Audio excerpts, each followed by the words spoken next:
Hi viewers, welcome to my channel ராகுல் stories. நம்ம இன்றைக்கி இந்த வீடியோவில் எந்த படத்தை பற்றின ரிவ்யூ பார்க்க போகிறோம் அப்படின்னா, நம்ம பிரசாந்த், சிம்ரன், சமுத்திரக்கனி, கார்த்தி அப்படின்னு சொல்லிட்டு பல பேர் நடித்து வெளிவந்திருக்கிற படம் தான் அந்தகன். ஸோ இந்த படத்தை பற்றின ஒரு ஷார்ட் ரிவ்யூ தாங்க பார்க்க போகிறோம். வாங்க வீடியோக்குள்ளே போகலாம். இந்த படத்தோட ஒன்லைன் ஸ்டோரி என்னென்னு பார்த்திங்க அப்படின்னா, நம்ம படத்தோட ஹீரோ பிரசாந்த் ஒரு கண்ணு தெரியாத பியானிஸ்டாக இருக்கார். ஸோ பியானோ வாசிக்கிறது இவரோட ப்ரொஃபஷனாகவே இருக்குது. பட் உண்மையிலே இவருக்கு கண்ணு தெரியாதா அப்படின்னு கேட்டிங்க அப்படின்னா கிடையாது. சும்மா அப்படி இந்த மாதிரி நடிச்சுட்டு வந்து பியானோ வாசிச்சுட்டு சம்பாதிச்சிட்ருக்காரு. அதுக்கு ஒரு ரீசனும் சொல்கிறாரு. என்ன அப்படின்னு பார்த்திங்க அப்படின்னா, எனக்கு நல்லா கண்ணு தெரியும், நல்லா வாசிப்பேன் அப்படின்னு சொன்னால் யாருமே மதிக்க மாட்டான். அதே எனக்கு கண்ணு தெரியல, நான் ஒரு சுமாராக வாசித்தேன்னா கூட எனக்கு வந்து நிறையவே காசு கொடுக்குறானுங்க அப்படிங்கிற மாதிரி இந்த உலகம் சிம்பத்தியை வச்சு தான் நம்ம இது பண்ணுது. ஸோ சிம்பத்தி வச்சு நான் வாழ்ந்துட்டுருக்கேன் அப்படிங்கிற மாதிரி ஒரு இந்த ரீசன் சொல்கிறாரு. ஸோ என்ன ஆகுது பார்த்திங்க அப்படின்னா, இவர் வந்து இந்த மாதிரி வாசிச்சுட்டு இருக்கும்போது ஒரு பாரில் வந்து வாசிச்சுட்ருக்காரு ஒரு டைமு. ஸோ அப்படி வாசிச்சுட்டு இருக்கும்போது நம்ம கார்த்தி வந்து அங்கே வராரு. ஸோ வந்துட்டு என்ன சொல்கிறார் அப்படின்னா, நீ ஏன் எங்கள் வீட்டில் வந்து வாசிக்கக்கூடாது? ஒரு சர்ப்ரைஸாக ஒரு நாள் வந்து எங்களோட ஆனிவர்சரி வருது. ஸோ என்னோடய ஒய்ஃபுக்குமே சர்ப்ரைஸாக இருக்கும், நீ வந்து எங்கள் வீட்டில் வந்து வாசி அப்படின்னு சொல்லிட்டு சர்ப்ரைஸாக ஒரு நாள் வந்து வாசி அப்படின்னு சொல்கிறாரு. ஸோ இவருமே பார்த்திங்க அப்படின்னா அந்த நாள் போகிறாரு. போகும்போது கார்த்தி வந்து கதவு திறப்பாருன்னு பார்த்தா சிம்ரன் வந்து கதவு திறக்கிறாங்க. ஸோ இந்த மாதிரி வெளியே போயிருக்காரு. ஸோ நீங்கள் உள்ளே வாங்க அப்படின்னு சொல்லி கூப்பிட்றாங்க சிம்ரன். ஸோ அப்படி கூப்பிட்டதுக்கப்புறம் இவரும் பார்த்திங்க அப்படின்னா போய் உக்காந்து வாசிக்க ஆரம்பிக்கிறாரு. ஸோ வாசிக்க ஆரம்பித்ததுக்கப்புறம் தான் இவருக்கு ஒரு மிகப்பெரிய ஒரு ஷாக், ஒரு மிகப்பெரிய அதிர்ச்சியான ஒரு விஷயம் நடக்குது. என்னென்னு பார்த்திங்க அப்படின்னா, இவரை கூப்பிட்ட கார்த்தி வந்து செத்து கிடக்கிறாரு.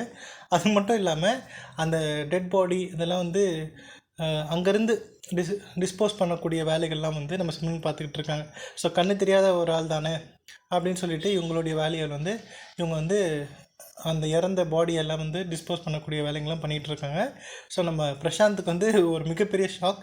ஸோ அங்கேருந்து எப்படி சமாளித்து வெளியே வந்துடுறாரு. வெளியே வந்து உடனே என்ன பண்ணுறாரு அப்படின்னா, போலீஸ் ஸ்டேஷனில் போய் கம்ப்ளைண்ட் கொடுக்குறாரு. ஸோ அங்கே கம்ப்ளைண்ட் கொடுத்ததுக்கப்புறம் தான் தெரிய வருது, கம்ப்ளைண்ட் கொடுக்க போனால் அந்த போலீஸ் தான் வந்து இந்த கொலையை பண்ணியிருக்காரு அப்படின்னு சொல்லிட்டு. ஸோ அதுக்கப்புறம் எந்த மாதிரியான சம்பவங்கள் ஆச்சு அப்படிங்கிறது அந்த படத்தோட மீதி கதை.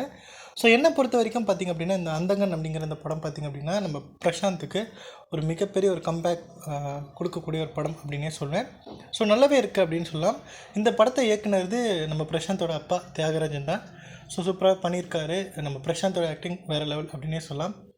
சிம்ரனும் அவங்களுக்கு கொடுத்துருக்குற அந்த கேரக்டர் சூப்பராக பண்ணியிருக்காங்க. நம்ம நவரச நாயகன் கார்த்திக் அவருடைய அந்த நவரச நாயகனாகவே இந்த படத்தில் வராரு. சமுத்திரக்கனியும் நல்லாவே நடிச்சிருக்காரு. ஸோ மொத்தத்தில் இந்த படம் எப்படி இருக்குது அப்படின்னு கேட்டிங்கன்னா, ஒரு டீசெண்டான ஒரு வாட்ச் அப்படின்னே சொல்லலாம். ஸோ இந்த படம் 2018 ஹிந்தியில் ரிலீஸ் ஆன அந்தாதோன் அப்படிங்கிற அந்த படத்தோட அஃபிஷியல் ரீமேக் தான். ஸோ அந்த படத்தில் எந்த மாதிரியான மேக்கிங்காக இருந்துச்சோ அதே மாதிரி தான் எடுத்துருக்காங்க. அந்த படத்துலையும் பார்த்திங்க அப்படின்னா ஃபர்ஸ்ட் ஆஃப் முழுக்க சூப்பராகவே போகும். செகண்ட் ஆஃப் கொஞ்சம் டவுன் ஆகும். ஸோ அதே மாதிரியான விஷயம் தான் இந்த படத்திலும் நடக்குது. பட் மேக்கிங் வைஸ் பார்த்திங்க அப்படின்னா சூப்பராகவே எடுத்திருக்காங்க. குறிப்பாக நம்ம பிரசாந்த் சூப்பராகவே நடிச்சிருக்காரு. அதுலேயும் அந்த கண்ணு தெரிஞ்சுக்கிட்டே தெரியாத மாதிரி நடிக்கிறது அப்படிங்கிறது ஒரு மிகப்பெரிய ஒரு சேலஞ்சிங்கான விஷயம் தான். ஸோ அதையுமே சூப்பராக பண்ணியிருக்காரு.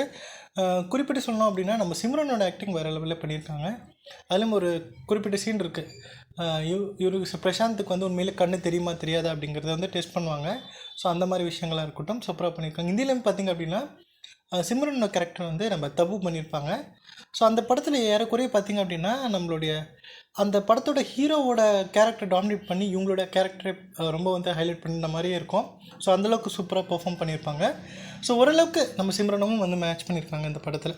ஸோ மொத்தத்தில் இந்த படத்தை போய் பார்க்கலாமா வேணாமா அப்படின்னு கேட்டிங்கன்னா, கண்டிப்பாக இந்த படத்தை போய் பாருங்கள். ஒரு டீசெண்டான வாட்ச் தான். ஸோ எந்த மாதிரியான ஒரு அடல்ட் கண்டென்ட் அந்த மாதிரிலாம் கிடையாது. கண்டிப்பாக ஒரு ஃபேமிலியோடு போய் பார்க்கக்கூடிய ஒரு படம் தான். ஸோ கண்டிப்பாக இந்த படத்தை பார்த்துட்டு உங்களோட ஃபீட்பேக் என்ன அப்படிங்கிறத கமெண்ட்டில் லீவ் பண்ணுங்கள். ஸோ இந்த வீடியோ பிடிச்சிருந்தால் லைக் பண்ணுங்கள், ஷேர் பண்ணுங்கள். மறக்காமல் என்னுடைய ராகுல் ஸ்டோரிஸ் அப்படிங்கிற என்னோடய யூடியூப் சேனலை சப்ஸ்கிரைப் பண்ணிவிடுங்க. தேங்க்யூ.